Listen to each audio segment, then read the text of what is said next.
ემიგრაციის საწყის პერიოდში ერთ-ერთ ყველაზე რთულ პროცესს წარმოადგენს ჩვენთვის სრულად უცხო გარემოში. უცხო ადამიანებით ირგვლივ მოვახერხოთ ჩვენთვის არამშობლიურ ენაზე საჭირო ინფორმაციის მოპოვება, დამუშავება და შესაბამისი ანალიზის საფუძველზე შესაბამისი განსხვავებების მიღება.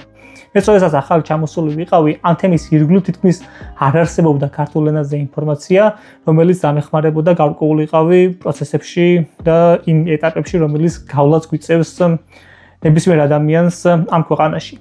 იმედი მაქვს აღნიშნული ვიდეო დამხმარე და გამოსადეგი გამოდგება ახალ ჩამოსული ემიგრანტებისთვის და არა მარტო. სწორედ ამიტომ დღევანდელ ვიდეოში მე მინდა გესაუბროთ ჩემი გამოცდილების შესახებ თუ როგორ ხდება მართვის მოწმობის აღება ამერიკის შეერთებულ შტატებში. წავედით.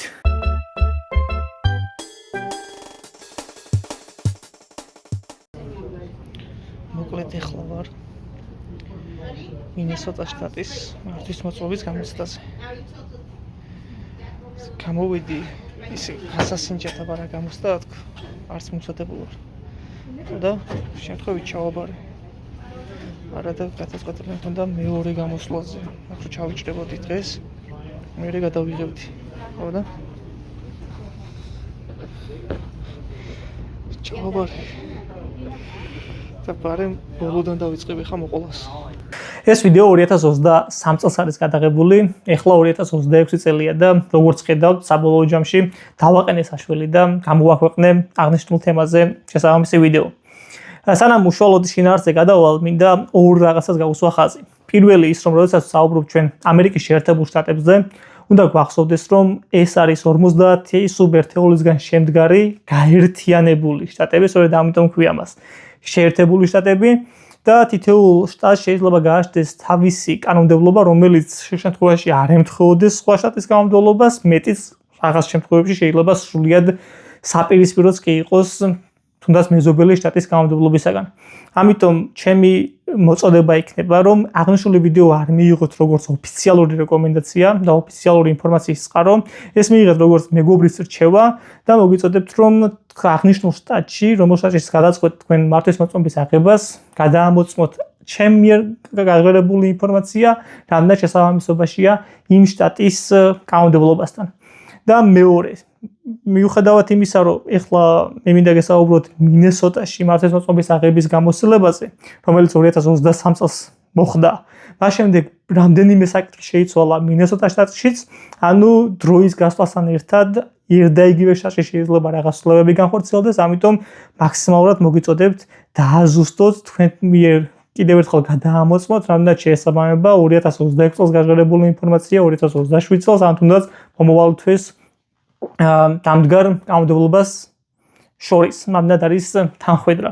ეს უკვე თქვენზეა დამოკიდებული, მე ის შემიძლია გითხრათ და შევესწრები მაქსიმალურად დეტალურად და თან ზოგადად, რამდენადაც ურთიერთსაწინააღმდეგო დაავადდა ჟღერდეს, მოგიყვეთ იმ ეტაპების შესახებ, რომელიც აუცილებელია გადაიდგას მართვის მოწმობის აღების პროცესში. მოდი დავიწყოთ. პირველი ეტაპი ეს არის აუცილებელი დოკუმენტების მოგროვება. თითქმის ყველა შტატში პრინციპი არის ერთ და იგივე. რაღაც დოკუმენტი წარმოადგენს რაღაც პოინტს, ანუ ზოგ შტატს აქვს 6 პოინტი, ზოგს 7, ზოგს 8, შეიძლება პოინტები სხვადასხვა იყოს, მაგრამ პოინტი არის ქულას ნიშნავს და რაღაც კონკრეტული დოკუმენტი აღნიშნავს კონკრეტულ ქულას. მაგალითად, თქვენი პასპორტი შეიძლება იყოს ერთი ქულა, თქვენი ვიზა ან I-94 ფორმა დარწმუნებული ვარ, უმრავლესობა მემიგრანტებმა იციან, ეს არის ამერიკაში შემოსვლის დამადასტურებელი საზღვრის კვეთის დოკუმენტი. ასევე შეიძლება იყოს დაზღვევის ფურცელი, სადაც მისდებულია თქვენი მისამართი ან საბანკო ამონაწერი. ესეც შეიძლება რაღაც კონკრეტული ქულა ქონდეს. ასევე კარგი იქნება თუ გექნება თქვენი ქვეყნის მართვის მოწმობა, ამასაც კონკრეტული ქულა აქვს. თითოეული შტატი თავისი უფლებამოსილების მიხედვით ანიჭებს თითოეულ ამ დოკუმენტს შესაბამის ქულას. რაღაც შტატში საჭიროა გქონდეთ 6 ქულა, ზოგან 7, ზოგან 8, შეიძლება ყველგან 6 იყოს, მაგრამ ეს დოკუმენტები გაძლევთ საშუალებას იმისა, რომ დააგროვოთ საკმარისი ქულა გამოცდაზე, თეორიულ გამოცდაზე დაშვებისათვის. მან კიდევ არის ასაკობრივი შეზღუდვები, ზოგ შტატში 15 წელი არის, ზოგან შეიძლება 16 იყოს, მაგრამ უმრავლეს შემთხვევაში 15 წელი არის, მე როგორც გავიცანი ინფორმაციას, 15 წელს ასაკიდან შესაძლებელია ამერიკის შეერთებულ შტატებში მართვის მოწმობის აღება. თუმცა მანდ არის რამდენიმე მაგრამ, რომელზეც პერიოდულად ვისაუბრებ და ამ ვიდეოს ბოლოს იქნება ჩემთვის საჭირო და საინტერესო შეკითხვები, რომელიც თავის დროზე მეც გამაჩნდა და თუ რაიმე შეკითხვები იქნება, შეგიძლიათ დაწეროთ კომენტარებში, თუმცა გეტყვით რომ ჯობია იქნება მოусმინოთ ამ ვიდეოს ბოლომდე და ამ ვიდეოს მოსმენის შემდეგაც, სადაც იქნება კითხვა-პასუხის ბლოგი, სადაც კონკრეტულ შეკითხვებზე გავცემ კონკრეტულ პასუხებს. შემდეგ თუ მაინც არ იქნება ამომწურავი თქვენთვის ეს ინფორმაცია, შეგიძლიათ კომენტარებში დაწეროთ და შევეცდები სხვა ვიდეო ან კომენტარების ქვეშ გიპასუხოთ მაქსიმალურად ზუსტი ინფორმაცია. მოგაწოდოთ. აქ მაქვს ამოწერილი რაღაც ნოუთები ეტაპების მიხედვით, თუ რა ეტაპებისგან შედგება მართლისმოწმობის აღების პროცესი და პირველი როგორც უკვე გითხარით, ეს არის აუცილებელია დავაგროვოთ რაღაც პოინტები, ანუ ქულები, რომელსაც ვაგროვებთ აღნიშნული დოკუმენტაციით. აქ პირველი შეკითხვა რაც გამოჩნდება, ეს არის რამდენად მოახერხებს სტატუსის არამქონე, ესე არის ოფიციალურად ესე ეწოდება ადამიანებს, იგივე არალეგალურად შემოსული ადამიანები, ანუ ესეთ სამომხმარებლო ენაზე რომ ვთქვათ, უსაბუთოები რამდენად შეუძლიათ მართლისმოწმობის აღება. ამაზე პასუხი არის შეუძლიათ, ოღონდ კონკრეტულ შტატებში არის დაახლოებით 20-მდე შტატში, სადაც არ არის აუცილებელი თქვენი საიმიგრაციო სტატუსის გამხელა და თუ მაგალითად არ გაგაჩნიათ კონკრეტული სტატუსი, ამას ეს არ არის დაბრკოლება. თუმცა უმეტეს შტატებში იქ გთხოვენ თქვენს ვიზას და თქვენი მართლისმოწმობის პერიოდი ზუსტად ემთხვევა იმ ვიზის ხანგრძლივობის პერიოდს, ან შეიძლება გქონდეთ მიმდინარე кейსის დამადასტურებელი დოკუმენტი, რომელიც ანუ pending case თუ გაქვთ რამე, შეიძლება ამის დამადასტურებელი მოგთხოვონ. ასევე არის ჩვეულებრივი ID ბარათის, იგივე მართლისმოწმობის და real ID-ს განსხვავდება ერთმანეთისგან. ეს ცვლილება შემოვიდა უკვე წელიწადნახევარია თუ 2 წელია. რაც ზუსტად არ მახსოვს რა პერიოდი, მაგრამ უკვე ძალაშია, მაგალითად აქამდე ჩვეულებრივად მართლისმოწმობით შეგეძლოთ შიდა ფრენაზე თვითფრენაში უბრალოდ წარადგენით მართლისმოწმობას როგორც პირადობის დამადასტურებელ დოკუმენტს და პასპორტის გარეშე შეძლებდით აი ამ ბარათით ფრენას. ეხლა real ID უნდა გქონდეთ, real ID ნიშნავს ვარსკვლავიანი ბარათი, რომლის აღებისთვისაც აუცილებელია ლეგალური ყოფნის სტატუსი. ამ ქვეყანაში მაგალითად შეიძლება ეს იყოს მიმდინარე საიმიგრაციო პროცესის დამადასტურებელი დოკუმენტი.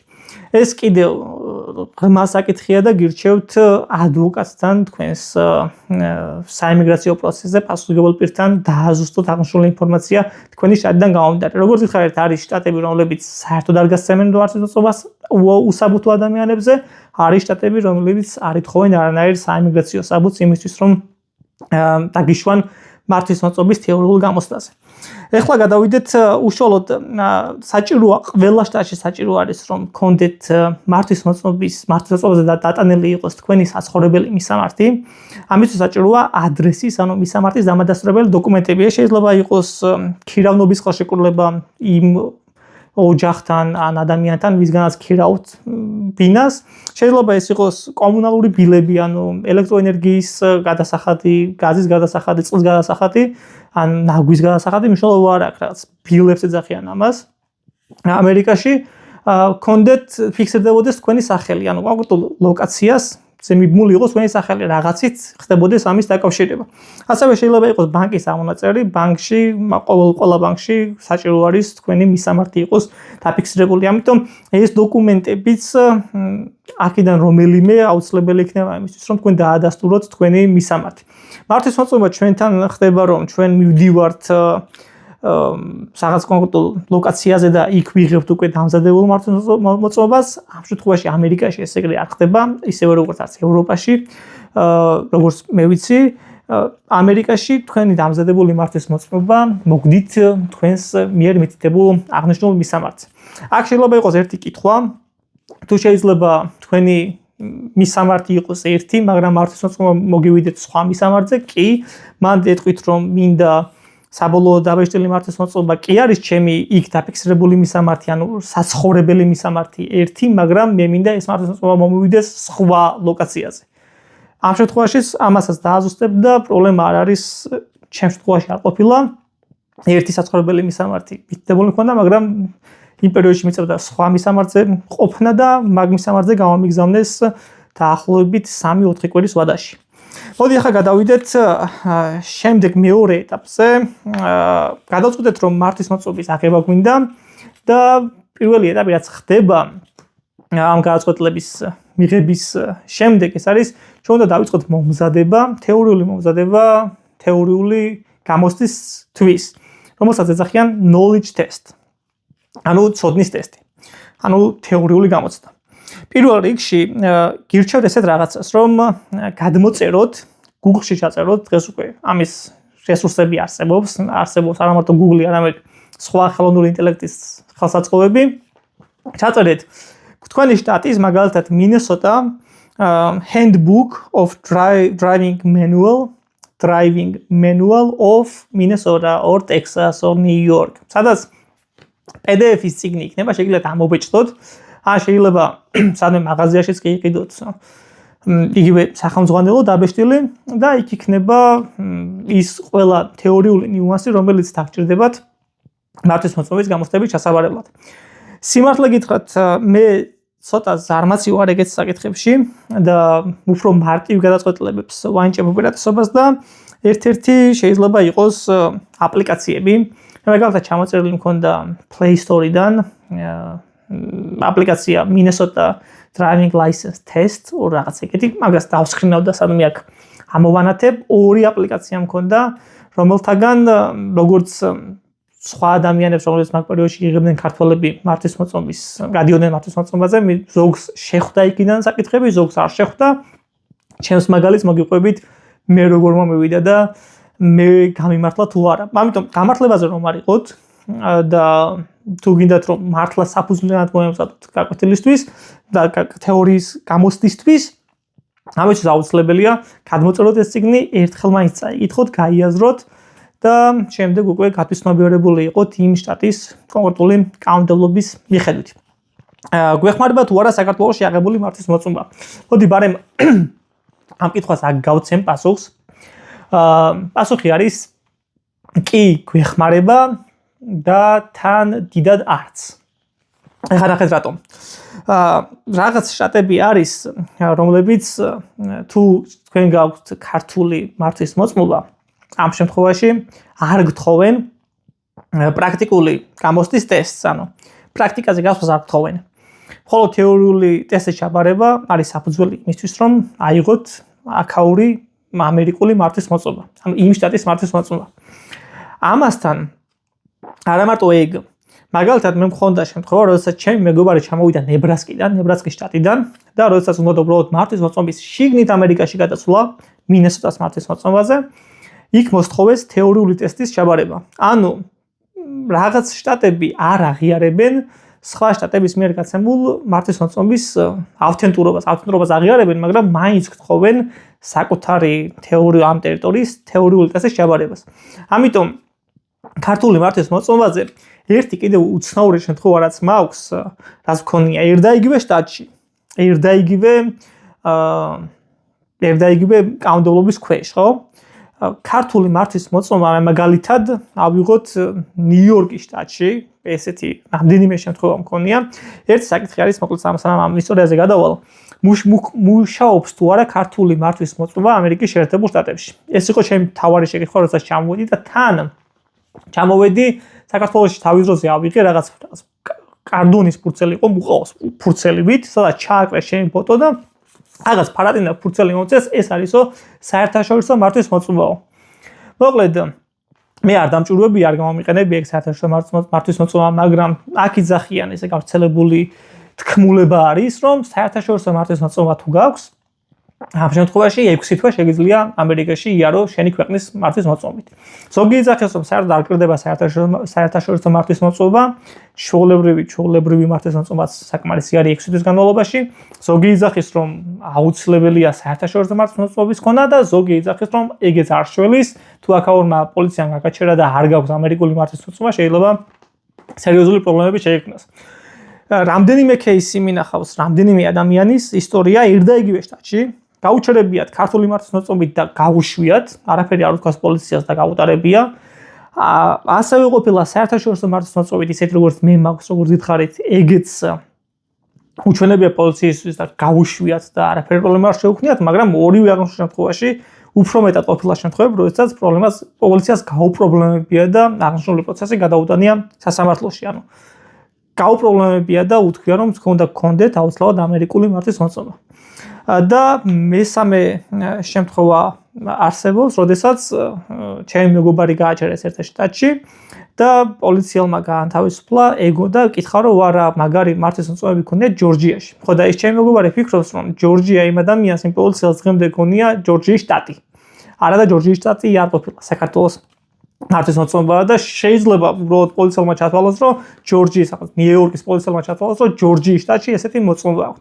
ამიტომ ჯორჯია ენელობა გვეხმარება ხოლმე ქართული მართვის მოწმობის დასა გადავადგილდებით, თუმცა ჩემი რეკომენდაცია იქნება რომ ქართული მართვის მოწმობით არიაროთ, მაქსიმალურად შეეცადეთ მოკლე დროში აიღოთ ამერიკული მართვის მოწმობა. ერთი მოკლე დრაშიც გვეხმარება ქართული მართვის მოწმობა, ის არის რომ რაღაც კონკრეტული შტატები მოითხოვენ სკოლის გავლას, ანუ შეუნდა გაიარო სკოლაში, უნდა იარო ავტოსკოლაში და ამ ავტოსკოლის დამადასტურებელი სერტიფიკატით დაიშვები მხოლოდ მართვის მოწმობის გამოცდაზე, თეორიულ და პრაქტიკულს. ამიტომ ხანდახან ზოგიერთ შტატში ეს ქართული მართვის მოწმობა ანაცვლებს ამ შტატის ავტოსკოლის მიერ გაცემულ ლიცენზიას, მოწმობას და ეგ გვიზოგავს ძალიან ბევრ დროს, ენერგიას, ფინანსებს. ამიტომ გირჩევთ თუ გეგმავთ ხანგრძლივ ემიგრაციას, განსაკუთრებით ამერიკის შეერთებულ შტატებში, საქართველოშივე აიღოთ ქართული მართვის მოწმობა, იყოს, გქონდეთ, იმიტომ რომ აქ შეიძლება გააჩნია რომ მოსტაში იქნებით ძალიან ბევრი ენერგია და ფინანსები და დრო დაგიზოგოთ. ამიტომ თუ აპირებთ აქეთ ჩამოსვლას და არ გაქვთ მართვის მოწმობა, აუცილებლად შეეცადეთ რომ აიღოთ და ამავე დროს თუ გაქვთ, ეგეც ჩაიგდეთ ჩანთაში, პარკში და წამოიღეთ. რა იცით რაში გამოგადგეთ. სულ არაფერს ჯობია რომ რაღაც გქონდეთ. ეხლა გადავიდეთ შემდეგ ეტაპზე. ესე იგი, მოვემზადებით, თეორია კარგად ვისწავლეთ. უკვე გონია ჩვენ თავში დარწმუნებული ვართ, რომ ასე თუ ისე მინიმალური დონე ვიცით აღნიშნული თეორიის ტესტისთვის და შემდეგ უკვე აუცილებელია ჩავნიშნოთ knowledge test-ი. ანუ ხალხო, ჩვენთან რო არის ესე აწყობილი სისტემა, რომ მიხვალ და ჩაეწერები და ეს მიხვალ და გახვალ გამოცდაზე, ეგრე არ არის. აქ უნდა გააკეთო appointment-ი, ანუ უნდა ჩანიშნო თქვენი გამოცდის განრიგი. ანუ თეორიული ტესტისთვისაც კი აუცილებელია ესე მიხვიდე და ჩაგაბარებინონ არა. სისტემაში უნდა შეავსო თქვენი მონაცემები. ეხლა როგორ უნდა გავაკეთოთ ეგ? თუ თეორიულ გამოცდის საიტზე უნდა შევიდეთ, კონკრეტულ შტატის მაგალითად. თითოეულ შტატს, და ეხლა მე ამოვანათებ მინესოტას შტატის მართვის მოწმობასთან დაკავშირებულ დეპარტამენტის საიტს.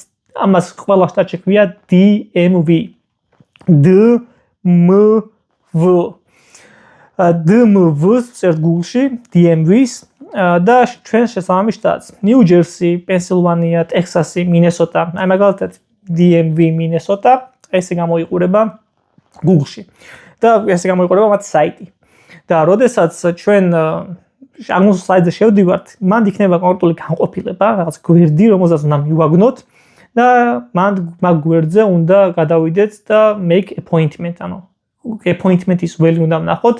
knowledge test-ის ქვეშ, ანუ იქნება knowledge test-ის განყოფილება, driving license-ი უნდა იყოს წესი, შემდეგ knowledge test-ი და შემდეგ make appointment, ანუ schedule appointment. ჩავნიშნოთ appointments, რომელიც მინესოტას შემთხვევაში იყო დაახლოებით სადღაც 3 კვირაში. ამიტომ გირჩევთ რომ სანამ ჯერ გადაწყვეტ რომ მზად ვარ და ეხლა გავალ გამოცდაზე, ჯობია რომ პარალელურად მომზადების პროცესში ჩანიშნოთ, იმიტომ რომ ხის შემთხვევაში შეიძლება 2-3 კვირით საგვიანებით მოგიწიოთ კონკრეტულ დღეს გასვლა. ხო, მოდი ახლა გადავიდეთ და ვისაუბროთ რა ხდება კონკრეტულად თეორიულ გამოცდაზე. ეხლა შევეცდები განახოთ სივრცე, სადაც გვარდება გამოცდები. შემოდიხარ. აქეთ გაძლევენ ბიგის ნომერს და შემდეგ შევდები რომელიმე კომპიუტერთან. ყურსას მას იკეთებ და ვთავ შენი ტესტს. აქ უკვე არის გადასაღები ფოტოსი, რომ ჩაგა კარტოჩკან. და შემდეგ უკვე ელოდები პოსტით როდის მოგივა გამოცდა, ეს არის სივრცის გამოცდა. აქ ტარდება მთელი პროცესი. თეორიულ გამოცდაზე გვხვდება მინესოტაში შეხვდა 40 შეკითხვა და ამ 40 შეკითხვაზე აუცილებელი არის გავცეთ 32 შეკითხვას სწორად პასუხი. ანუ გვაქვს 8 შეკითხვის დაშვების 8 შეცდომის დაშვების უფლება. მე მახსოვს რომ 36 კითხვაზე უკვე გაჩერდა ტესტი და გამოვიდა რომ კილოსაც თქვენ უკვე ჩააბარეთო. ანუ რაღაც ზღვარს რომ მიდიხარ, მაგალითად 32 კითხვასაც უშეცდომად უგასცენ პასუხს მინესოტაში, ტესტი ავტომატურად გეუბნებათ რომ თქვენ წარმატებით ჩააბარეთ მართვის მოწყობის თეორიული გამოცდა. შეგიძლიათ როგორც წინა ვიდეოში ნახეთ, გაიკეთოთ კურსასმენი და ესევე როდესაც ჩააბარებთ თეორიულ გამოცდას, შემდეგ უკვე გიწევთ რაღაც პატარა ტესტის გავლა, მხედველობის ტესტის და ასევე ფოტოს გადაღება. კიდე ერთი რაზეც მინდა გავამახვილო ყურადღება, ჩაბარების შემდეგ ხდება თვალის ტესტის შემოწმება, თვალის მხედველობის შემოწმება. აი ეს არის თვალის შესამოწმებელი ტესტი მხედველობის. ნახოთ აბა არწივის მზერა როგორი მაქვს. ეხლა ვარ რიგში. ფოტო უნდა გადამიყო. წვერით არ გამიპარსავს. იმისთვის რომ მომზადებული მოსულიყავი, იმდენად დარწმუნებულიყავ რომ ჩავიჭრებოდი. ამიტომ თქვენ შემიძლია არ დაუშვათ, არ მიხვიდეთ ჩასაჭრელად, მიდით განწყობით რომ ჩააბარებთ და მიდით ლამაზად გამოწყობილი, იმიტომ რომ ეგ ფოტო აუცილებლად გადაგიღებენ ფოტოს წარმატებით ჩააბარების შემდეგ ტესტის და ეგ ფოტო დაიბეჭდება შემდეგ თქვენს ლაისენსის პარადზე. No, I did not know. I'm shocked. Okay, look at the blue dot. You can smile if you want. From? Not me. Well, I didn't, but I lived there. I stayed there. Oh, this is maybe 20 years ago. But You gotta redo it. It says your head. Okay. Alright, ready? Yes. oh, Yes. Sign your name inside the box. Okay. Wait. well, there is that. It's true. I do remember the old The name or signature? Signature. That's it.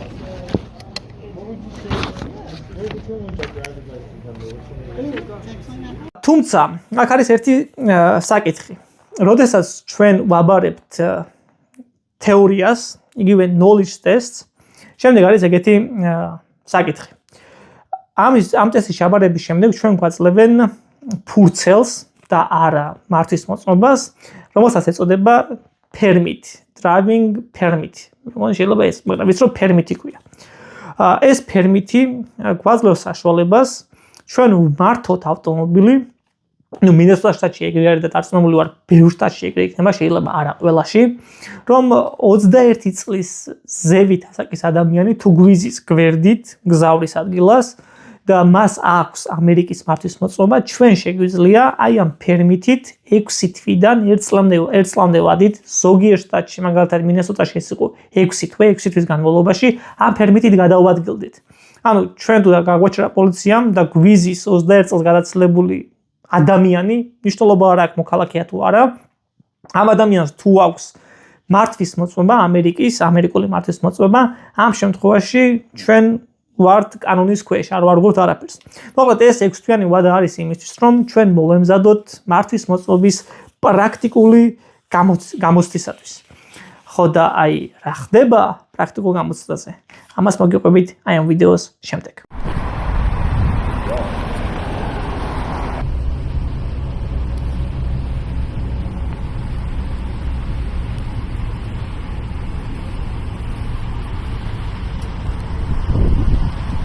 აღნიშნული ვიდეო, რომელიც ახლა თქვენ ნახეთ, ეს 2023 წელსვე არის გადაღებული, როდესაც ჩემი მეგობრის მანქანით მოვახერხე მართვის მოწობის გამოცდაზე გავლა. რატომ ჩემი მეგობრის მანქანით? აი, ეგ არის ჩემთვის ამერიკული პარადოქსი და მგონი არა მარტო ამერიკული. ნახეთ ახლა რა ხდება. ესე იგი ჩავაბარეთ მართლისმოწყობის თეორიული გამოცდა კარგად, მოგცეს ეს 6 თვიანი ფერმიტი. ეს ფერმიტი გვაძლევს საშუალებას ჩვენ მივიდეთ ან ავტოსკოლაში, ან დასრული ადამიანის, რომელსაც აქვს ამერიკული მართლისმოწყობა, მისი დახმარებით მოვახერხოთ მართლისმოწყობის მანქანის ტარების დაუფლება. შემდეგ ახლა იწყება პარადოქსი. შემდეგ აუცილებელია რომ ჩვენ მართლისმოწყობის გამოცდაზე, ანუ პრაქტიკულ ნაწილზე გამოცხადდეთ ჩვენივე ავტომობილით. რანაირად? თუ მართლისმოწყობა არ გვაქვს ჯერ მანქანა როგორ ვიყოლება, მაგრამ თუ მანქანა გვყავს და მართლისმოწყობა არ გვაქვს ჯერ საბოლოოდ ჩაბარებული, რანაირად უნდა მივიდეთ გამოცდაზე, ხო? ძალიან პარადოქსული საკითხია. მაგრამ რა ვიცი, ესეა, ეგეუბნებიან ხოლმე ერთად, ეგ არის პასუხი. ეს არის ამ ქვეყნის კანონმდებლობა და პატივი უნდა ვცეთ. ამიტომ მართლისმოწყობის გამოცდისთვის თქვენ დაგჭირდებათ ან მეგობარი, ან ვინმე კეთილი ადამიანი, ან ავტოსკოლა, რომელიც ამ საკითხის დაორგანიზებაში დაგეხმარებათ. ანუ მართლისმოწყობას უნდა გამოცხადდეთ ავტომობილით, რომელსაც ექნება აქტიური დაზღვევა. ანუ ეს ავტომობილი უნდა იყოს დაზღვეული. და ამერიკაში ვინც აქ ხართ, თითქოს უმრავლესობას და ვისაც ავტომობილი ყავთ, გესვენებათ რომ ავტომობილის მინიმუმ პასუხისმგებლობის დაზღვევა არის აუცილებელი. ანუ თქვენ თუ ვინმეს დააზიანებთ, დაეჯახებით, ეს პასუხისმგებლობა უნდა იყოს დაზღვეული.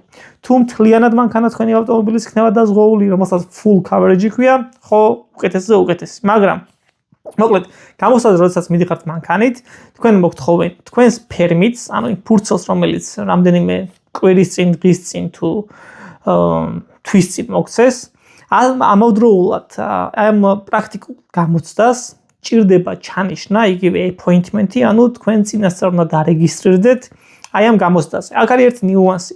თუ თქვენ საღამოს მივხვალთ იმავე საღამოს და გადაწყვეტთ რომ დარეგისტრირდეთ პრაქტიკულ ტესტზე, შეიძლება ვერ დარეგისტრირდეთ, იმიტომ რომ აქაურ სისტემას ჭირდება 2-3 დღე რომ აისახოს თქვენ მიერ ჩაბარებული მართლისმოწყობის თეორიული გამოცდა სისტემაში. ამიტომ თუ პირობითად პირველი 2 დღე ვერ ნახეთ და ვერ ჩანიშნეთ პრაქტიკული გამოცდა, პანიკაში არ ჩავარდეთ. 2-3 დღეში წესით აისახება რომ თქვენ ჩავარებული გაქვთ მართლისმოწყობის თეორიული გამოცდა, ამიტომ დაელოდეთ 2-3 დღე და მას შემდეგ თუ კიდევ არ ჩახართ სისტემაში, შემდეგ გირჩევთ რომ დაურეკოთ ამ სისტემას, ამ DMV-ს, რომელშიც დიდი იმედი არ მაქვს რომ მოდესმე გიპასუხებენ, მაგრამ სხვა ვარიანტი უკეთესი უბრალოდ არ არსებობს. ან ადგილზე უნდა მიხვიდეთ და იქ კონსულტანტს გაესაუბროთ. ეგ არის ალბათ იდეალური გამოსავალი. მოდი დავუბრუნდეთ ისევ პრაქტიკულ გამოცდას, სადაც მივდივართ ჩვენივე ავტომობილით, ანუ ჩვენვე მივდივართ ავტომობილით, შეიძლება რა ვისი იქნება ეს ავტომობილი და ეს ავტომობილი უნდა იყოს აუცილებლად დაზღვეული. ვაჩვენებთ დაზღვევის ფურცელს, ფერმიტს და ჩვენ მზად ვართ უკვე გამოცდისთვის. მიგითითებენ კონკრეტულ ადგილს, სადაც საპარკინგო ტერიტორია, სადაც თქვენთან გამოცხადდება დიდი დაფით და ფურცლით გამომცდელი ადამიანი. ეს ადამიანი ჩაგიждდება გვერდით და სანამ უშუალოდ გამოცდა დაიწყება, მის ჩარდომიდან გამოცდა უკვე იწყება, თუმცა სანამ უშუალოდ დაგქვავთ მანქანას და გახვალთ პრაქტიკული ტესტის ჩასაბარებლად, ეს ადამიანი გისვავთ კონკრეტულ შეკითხვებს. მე როგორც მახსოვს საქართველოში, ახლა შევადროოთ ქართულ რეალობას. საქართველოში მაგალითად ეხლა დაამატეს ქალაქში თეორიული პრაქტიკული გამოცდა. ამერიკაში დაახლოებით იგივე ტიპი არის, ოღონდ ჩვენთან არ გეკითხებიან, სად უნდა ამერიკაში არ გვეკითხებიან, სად უნდა ჩავასხათ ანტიფრიზი, სად უნდა ჩავასხათ მოტორის ზეთი და ანუ რაც ხდება ძრავის ირგვლივ, მაგას არ გვეკითხებიან. აბა რას გვეკითხებიან, ეხლა ეს გამოსწრებული ადამიანი პირველი რა შეკითხვას გვისვავს. პირველი გვეკითხებიან, სად არის მუხრუჭები მანქანის, სად არის აქსელერაციის პედალი, სად არის მაშუქების ჩამრთველი, სად არის ციმციმა, ჩამრთველი ციმციმის ჩამრთველი, სად არის მინის საწმენდები, როგორ უნდა გავწმენდოთ მინა და ჩართავთ მინის საწმენდებს და ნახავს რომ ამ ადამიანი დარწმუნდება რომ აი თქვენ იცით მინის საწმენდების გამოყენება. ასევე მინის ორთქლის და დამბერავი ეს როგორ უნდა ჩავთოთ დიფროსტი რაც ქვია, ხო? ეს ორთქლი როგორ უნდა მოვაშოროთ მინიდან და იმას უხილახსას დავაჭრ და ვაჩვენებთ რომ აი ჩვენ ვიცით აი ამის ჩართვა. შემდეგი არის სად არის ხელის მუხრუჭი და ვაჩვენებთ ხელის მუხრუჭს ამოვწევთ და შემდეგ ხელის მუხრუჭს ჩავწერთ. კიდევ შეიძლება რაღაც რამდენიმე კითხვა დაგისვათ, ისეთი არაფერი, რომელიც მანქანაში თუ მჯდარ ხართ და შეიძლება არც გიტარებიათ არასდროს, მაგრამ ეს დეტალები შეიძლება იცოდეთ.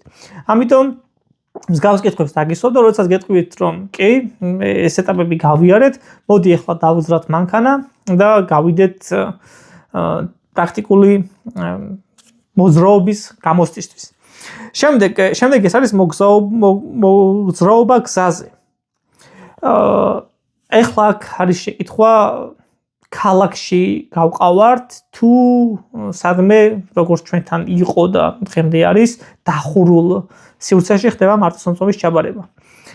მე თუ მკითხავთ, ჩემთვის ეს იყო ნახნახევრად ორივე, ანუ ეს იყო შემოღობილი ტერიტორია, სადაც ჩვეულებრივად შემოდიოდნენ ნებისმიერი ავტომობილი შეიძლება შემოსულიყო.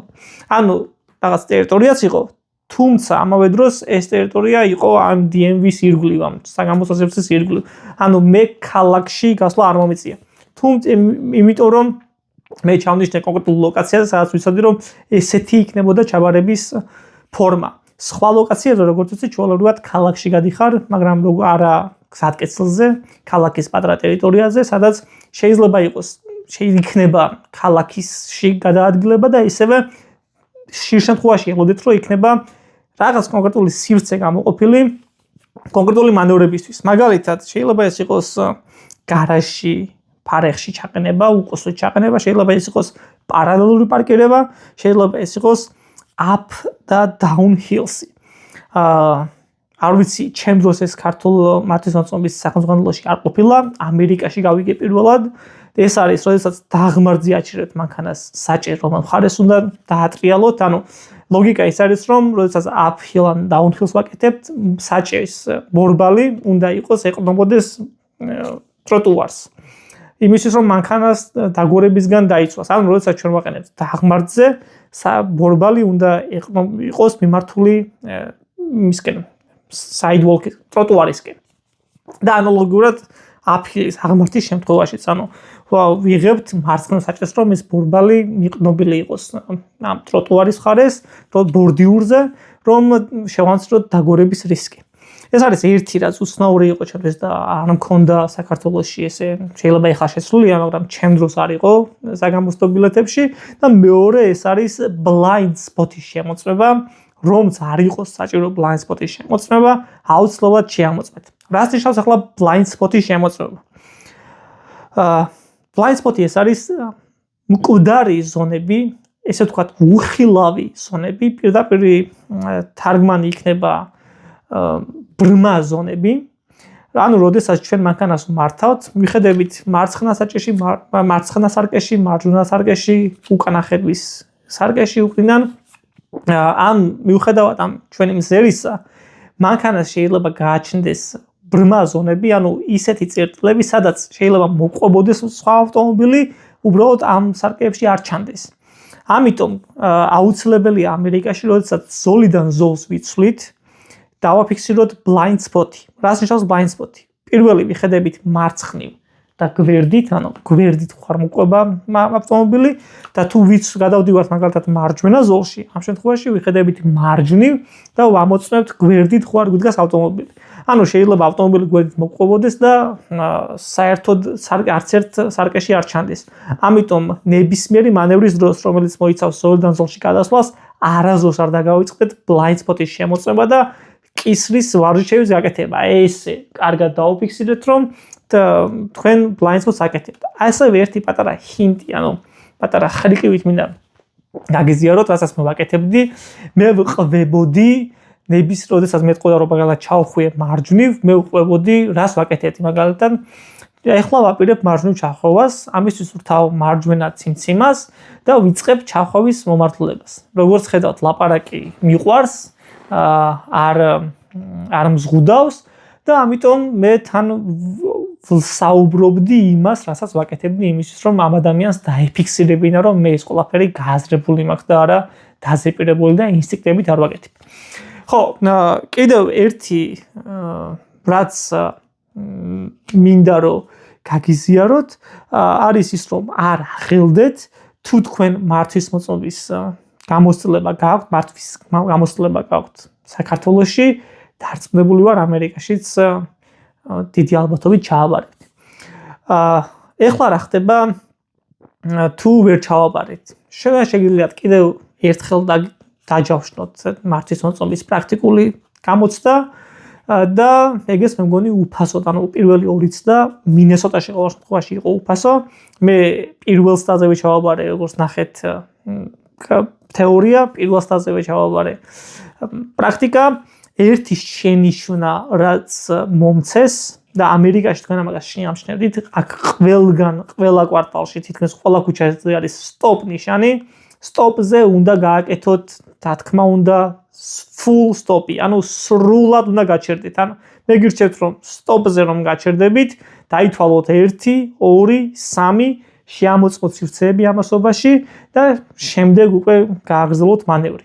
ერთადერთი ქულა დამაყდამე ამაში, ვინაიდან სტოპზე გავჩერდი, მართლაც 2-3 წამი დავიცადე და როდესაც დავიწყე აძურა, ამ დროს გამოჩნდა ჩამოუხვია ავტომობილმა.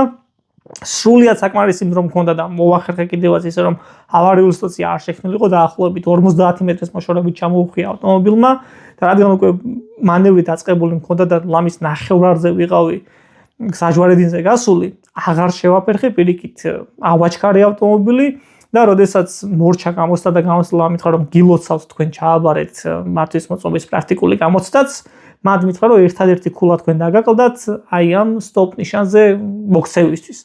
მან ცოტა ზრდილობის ფარგლებში შევეწინააღმდეგე და უთხარი კი, მაგრამ მე ხო დაწყებული მქონდა მანევრი უკვე და თან შესაძლოა საკმარისი დრო მქონდა ამ მანევრის დასასრულებლად. მან მითხრა რომ არა, როდესაც კი მე ავტომობილი გამოჩნდა, ავტომატურადვე შემექმნა სტოპის ვალდებულება და უნდა გავჩერებულიყავი. მე დღემდე არ ვეთანხმები მაგ ალბათოს, მაგრამ მიხვდა ის ადამიანი, რომ მე მართვის მოწმობის გამოცდილება მქონდა, მართლაც საქართველოში ხშირად მართავდი ავტომობილს და ჩემი გზაზე დაშვება უსაფრთხო იქნებოდა. მქონია შემთხვევა, როდესაც ადამიანი ჩაჭრილა 4ჯერ თუ 5ჯერ პრაქტიკულ გამოცდაზე და როდესაც ეგეთი რაღაცა ხდება, არავის არ გისურვებთ და დარწმუნებული ვარ და იმედი მაქვს, რომ პირველივე სტაჟზე მშვიდობიანად ჩააბარებთ.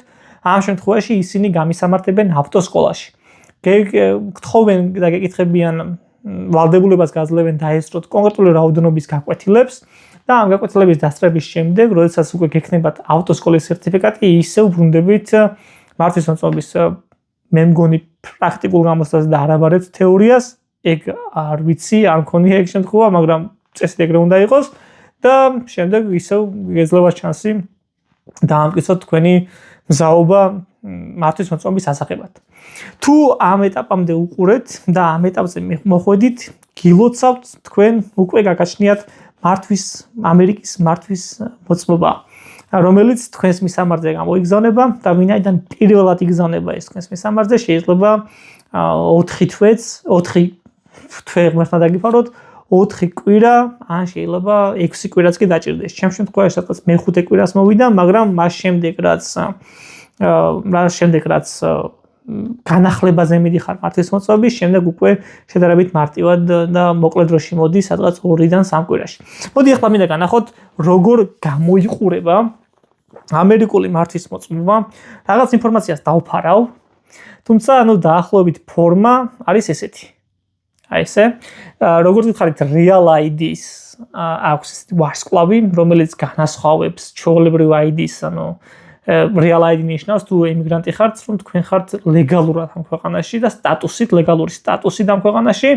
ეხლა ამას აქვს, აი თუ დააკვირდებით წერტილები, ნახვეტები, ეგ ხდება მაშინ, როდესაც თქვენ განაახლებთ თქვენს მისამართს, ან მართვის მოწმობას, ან ფოტოს. ამ შემთხვევაში ძველი მართვის მოწმობას ენიჭება ესე იხვრიტება, ეს ნიშნავს, რომ ეს მართვის მოწმობა არ არის აქტიური და შემდეგ გაძლევენ ფურცელს, რომელზეც წერია, რომ თქვენს მომავალ 3 თვე ელოდებით ახალი მართვის მოწმობის მიღებას. როდესაც მისამართლით მაშინა შეიძლება განაახლოთ. სხვაობა ქართულსა და ამერიკულ მართვის მოწმობას შორის შედგება ამაში, მინდა რომ სრულად მთლიანი ინფორმაცია არ გავაზია, რომ ნახეთ როგორი შტრიხ-კოდები აქვთ. აი შტრიხ-კოდები არის რომელთაც ახდენს ნებისმიერი ორგანიზაცია თუ პოლიციელი თქვენს იდენტიფიცირებას. ესეთი არის მართვის მოწმობის ბარათი და ესეც სტანდარტის ზომა ყველა შტატში ერთ და იგივეა, თუმცა დიზაინები განსხვავდება ერთმანეთისგან და ეგ სრულიად ნორმალური არის. ეხლა მინდა გადავიდეთ კონკრეტულად კითხვა-პასუხის ეტაპზე, ანუ ჩემთვის ვიფიქრე თუ რა შეკითხვები შეიძლება გქონდეს პოტენციურ ემიგრანტს ამერიკაში მართვის მოწყობის აღებასთან დაკავშირებით და მოდი ეხლა გადავიდეთ უშუალოდ აი ამ კითხვებზე და ჩემს გამოცდილებით პასუხებზე. გადავიდეთ. შეკითხვა ნომერი 1. რამდენი წელს უნდა იყოს ადამიანი, რომ დაიშვას მართვის მოწყობის გამოცდაზე? პასუხი არის უმეტეს შემთხვევაში 15 წლის. 15 წლის ჩვენ მეძახით ბავშვი, უკვე 15 წლის ბავშვი შეუძლია პრეტენზია გამოთქვას მართვის მოწყობის ასაღებად. თუმცა გამონაკლისი არის ის, რომ ამ ასაკისთვის ითხოვენ ავტოსკოლის დამადასტურებელ სერტიფიკატს, რომ თქვენ გავლილი გაქვთ ავტოსკოლა. უმეტეს შტატებში ეს მოთხოვნები არის, ასევე 18 წლამდე ასაკის თუ 21 წლამდე ასაკის ადამიანების მართვის მოწყობა განსხვავებულია ფორმით ჩვეულებრივი სტანდარტული მართვის მოწყობისგან, თუ ჩვეულებრივი მართვის მოწყობა როგორც განახეთ არის ჰორიზონტალურად დაბეჭდილი, იმ შემთხვევაში 21 წლამდე ასაკისა თუ 18 წლამდე ასაკის მოზარდებისთვის არის ვერტიკალურ ფორმატზე დაბეჭდილი, ამიტომ რაღაც ხოვებები არის მინიმალური, თუმცა მათ ცოტა სხვანაირი გზის გავლა უწევთ ვიდრე სტანდარტულ შემთხვევაში. ამიტომ თუ ხართ 15 წლის, თქვენთვის უკვე შესაძლებელია მართვის მოწყობის ამერიკაში აღება. რა და როგორ ამაზე გირჩევთ დეტალური ინფორმაცია უფრო გამოცდილი ადამიანისგან მოიძიოთ. მეორე, ეს არის შეგვიძლია თუ არა ინგლისურ ენაზე გამოცდის ჩაბარება. შეგვიძლია თუ არა სხვა ენაზე მართვის მოწყობის გამოცდის ჩაბარება. შესაძლებელია 2023 წელს 23 ჩავაბარე, როგორც მახსოვს 6 ენა იყო ხელმისაწვდომი, ინგლისური და კიდევ 5, მათ შორის იყო გერმანული, ესპანური თავისთავად და ასევე იყო რუსულ ენაზეც. ამიტომ ზოგ შტატში ვიცი რომ 8 ენაზე არის შესაძლებელი გამოცდის ჩაბარება, რა თქმა უნდა შესაძლებელი არის და შეგიძლიათ სხვა ენაზეც ჩააბაროთ თუ ინგლისურ საკმარის დონეზე არ ფლობთ. საუბარი მაქვს გერმანულად, საუბარი მაქვს ესპანურად და რუსულად. თუ ვინმე ჩინური იცით, არ ვიცი ჩინური არ მახსოვს იყო თუ არა ამენების ჩამონათვალში. თუმცა შეგიძლიათ თქვენს შტატის და Google-ით გადაამოწმოთ ეგ და Google-ს შემთხვევაში არ ხოლმე სანდო ინფორმაცია. არ ვიცი, არ მინდა შესაბამისად შეგიყვანოთ თარჯიმნის ყოლა შეიძლება თუ არა გამოცდაზე. თუმცა ეგეც შეგიძლიათ დარეკოთ, ანუ ვინმე ვისაც ეს გამოცდილება ქონია გკითხოთ და შესაბამისად პასუხი მივიღოთ. მე არ მაქვს ამაზე ინფორმაცია. მაგრამ რაზეც მაქვს ინფორმაცია, გითხარით რომ შეგიძლიათ სხვა ენებზე ჩააბაროთ. ხო, უდოკუმენტო უსაბუთო ადამიანებს შეუძლიათ თუ არა, ამაზეც უკვე წინა დასაწყისში ვისაუბრე ვიდეოს. შეუძლიათ უბრალოდ დამოკიდებულია კონკრეტულ შტატზე, რომელ შტატში იმყოფებით და იმ შტატის კანონმდებლობაზე. მე როგორც ვიცით 15-მდე შტატი არის, როგორც ნახეთ 15-18 შტატი იყო ვიდეოს ჩაწერამდე, რომელიც არ მოითხოვდა კონკრეტულ სტატუსს ემიგრანტისგან, თუმცა თუ იგივე ადრესს ან სტატუსს არ დაადასტურებთ და ისე აიღებთ ამ შტატებშიც მართვის მოწყობას, რეალაიც ვერ აიღებთ, ანუ ის ვარსკვლავი თქვენს მართვის მოწყობას არ ექნება. ეგ ფრენების დროს თქვენი ვინაობის დასადასტურებლად არ გამოგადგება თუ ვარსკვლავი არ აქვს, თუმცა ჩვეულებრივ შემთხვევაში ნებისმიერ შტატში მანქანით მოძრაობის დროს თუ გაგაჩერებთ პოლიციის ოფიცერი, ჩვეულებრივი ძალა ექნება, როგორც ჩვეულებრივი ამერიკელის სტანდარტულ მართვის მოწყობას აქვს. ხო, კიდევ ერთი ქართული მოწყობები, ქართულ მოწყობებზეც ვისაუბრეთ. ერთა იგივე შტატში, ერთა იგივე სიტუაციაში შეიძლება სხვადასხვა განაჩენი დადგეს, შეიძლება პოლიციელმა ჩაგითვალოთ, რომ თქვენ 6 თვე იყვებით ამერიკაში და 6 თვე გაქვთ თქვენი ქვეყნის მართვის მოწყობის წარების უფლება. როგორც ვიცი, ეს არის ოფიციალური კანონმდებლობა, თუმცა ამ კანონმდებლობა შეიძლება იმ კონკრეტულ ოფიცერმა არ იცოდეს და თქვენ სიმართლე შემდეგ დაამტკიცებთ სასამართლოში. აქ სასამართლოში თქვენი ჯარიმების გადასვლა და გასაჩივრება ჩვეულებრივი ამბავია და უფრო მეტად ვიტყოდი, უფრო მარტივი ვიდრე ჩვენ მშობლიურ ქვეყანაში და სტანდარტული პროცედურა არის, ამიტომ თუ თქვენ მოგიხდათ ეგეთი რაღაც, შეგიძლიათ სასამართლოს წინაშე წარდგეთ და კონკრეტული კანონის საფუძველზე უთხრა დავამტკიცოთ მოსამართლეს, რომ აი 6 თვის განმავლობაში თქვენი შტატის მიხედვით მაქვს ამერიკაში ჩემი ქვეყნის მართლმსაჯულების წარგებლობის და გადაადგილების უფლება. შეიძლება არაფერი არ გითხრან და ფოლეურად გაატარონ, მაგრამ როგორც გითხარით, აქ სტანდარტული პროცედურა არის, როგორც გაჩვენეთ ჩემს მართლმსაჯულებზე, უკან არის შტრიხ კოდი, ესეთი ბარკოდი არის და იქ თუ ჩვენთან პირადი ნომერი შეყავს პოლიციის ოფიცერს, ალბათ ეს სტანდარტი იქ უნდა იყოს, სხვა გზა არც არსებობს. აქ აი ამ ბარკოდს ასკანერებს სპეციალურ მოწყობილობაში და ამ დასკანერების შედეგად მიღებული ინფორმაციის საფუძველზე ადგენს ხედავს თქვენს კრიმინალურ ისტორიას, თუ რა დარღვევები გქონიათ მანამდე და ახდენს თქვენს იდენტიფიცირებას ამავდროულად. ამიტომ რადგან ქართულ მართლმსაჯულებს უკან ეს შტრიხ კოდი არ აქვს, შეიძლება დამაბნეველი იყოს ოფიცრისთვის, შეიძლება არ ჩათვალოს ეს მართლმსაჯულება ვალიდურად, მაგრამ მთელი იურიდიული და სამართლებრივი პროცესები არის. ამერიკა ამიტომაც არის პარადოქსული ქვეყანა ჩემთვის, ერთი და იგივე სიტუაციაში, ერთი და იგივე ადამიანისთვის, ერთი და იგივე შტატში, და კი არა, ერთი და იგივე ფილიალში, ერთ დღეს სხვა ინფორმაცია უთქვამთ, მეორე დღეს სრულიად საპირისპირო ინფორმაცია უთქვამს სხვა წარმომადგენელს. ამიტომ ეგეთი რაღაცები ხდება, ეგეთი რაღაცები ახასიათებს დიდ ქვეყნებს და დიდი მასშტაბის ქვეყნებს. ამიტომ ერთი რჩევა, რომელიც ახალ ჩამოსულზე უკვე რამდენიმე წლის ქართულმა ემიგრანტმა ახალგაზრდა ბიჭმა მითხრა, მე მგონი ყველაზე მაგარი რჩევა იყო, ვისაც კი ოდესმე აქ ქვეყანაში მოუწია. ეს არის, რომ ვიღაცები გეტყვიან ამერიკაში, რომ ამის გაკეთება შეუძლებელია და მართლები იქნებიან, ვიღაცები გეტყვიან იგივე საკითხზე, რომ მათ უპრობლემოდ გააკეთეს და ისინიც მართლები იქნებიან. ამიტომ თქვენ როგორ მოგიწევთ და როგორ გაგემართლებთ, ეგ უკვე თქვენზე არის დამოკიდებული, ამიტომ თქვენი სადეც და თქვენივე გამოცდილება დააგროვეთ და აკრიფეთ. ხო, თუ რაიმე კითხვები გქნებათ, მე აქამდე ბოლო 4 წლის განმავლობაში ვიძახდი, რომ კომენტარებს არ ვკითხულობ და არც პასუხობ არც ერთ კომენტარს. ამ ვიდეოს შემთხვევაში დავარღვევ ამ ტრადიციას და თუ რაიმე შეკითხვები გექნება, შეგიძლიათ დაწეროთ კომენტარებში, თუ რაიმე საკითხი დარჩა, რომელიც უფრო მეტ დაზუსტებას საჭიროებს, უფრო მეტად დაგაინტერესებს, შეგიძლიათ დაწეროთ კითხვა, თუ მე მაქვს ამის გამოცდილება და ცოდნა გიპასუხებ, თუ არა და მინიმუმ წყაროს მაინც დავურთავ, სად შეიძლება იპოვოთ ეგ თქვენთვის საჭირო ინფორმაცია. გისურვებთ წარმატებებს და გისურვებთ აი ეს ერთი მთავარი დამწყები რგოლი იმიგრაციისაგაც არის წარმატებით გადაგელახოთ, ამერიკულ მართლმსაჯულებას დაუფლებოდეთ და შემდეგ უკვე სხვა იმ დოკუმენტებს, რომელიც საჭიროა სრულფასოვანი და ნორმალური, სტაბილური ცხოვრებისთვის ამ ქვეყანაში. აბა თქვენიცით წარმატებები და დროებით.